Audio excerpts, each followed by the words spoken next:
We have an actual dating question specifically for Yue. This one comes from Taylor Sinclair, and she wants to know, is it weird when girls make the first move?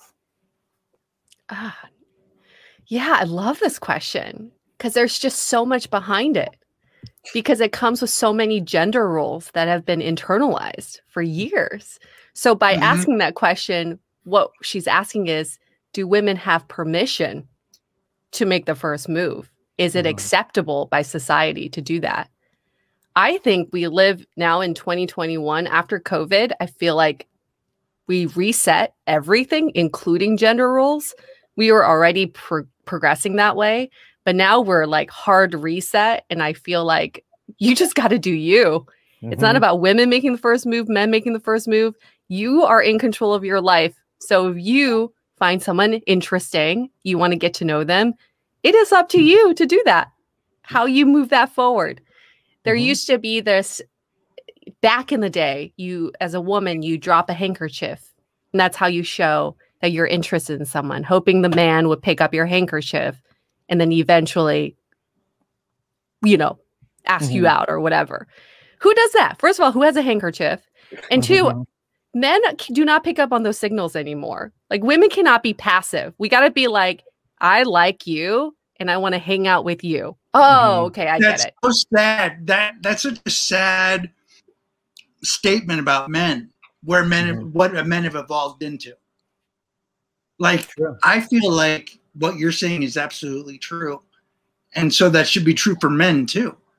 You know, men should try and make something happen if they want something to happen.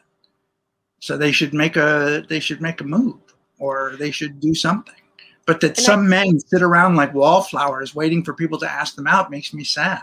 It's so sad. And we talk about this when you have Julie on your podcast. She'll talk about this, what we call relationship chicken.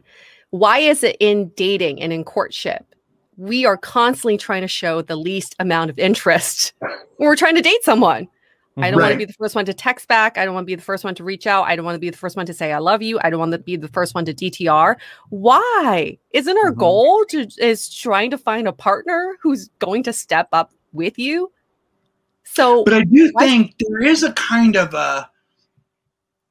animals do it. They circle each other. I think sometimes we're just circling each other. We're just poking a little bit and trying to figure out, is this worth, you know what I mean? Like, don't give too much too soon, too quickly, you know, be a little bit, hold back a little bit, you know, don't come at somebody with your need, because when you're super needy, people get turned off really quickly, you know, so you do have to be careful with what you dole out at the beginning. Just the animal circling reminds me of your whole talk about the woman who's sleeping with her snake, and the snake is sizing her up. Just, like, maybe they're not circling each other. They're just trying to see if they can eat each other. Maybe we're reading animals all wrong. Yeah, it could be. Wow. But I think there is something to be said about that. Is the circling process, it's still like it's a step forward and a step forward. But in human courtship, a lot of times we're trying to step backwards, hoping the other person would come forward and meet you. And it doesn't work that way. So yes, we should still circle, but that's still movement. That's still intention that's put into that. Yeah, right. Fair enough.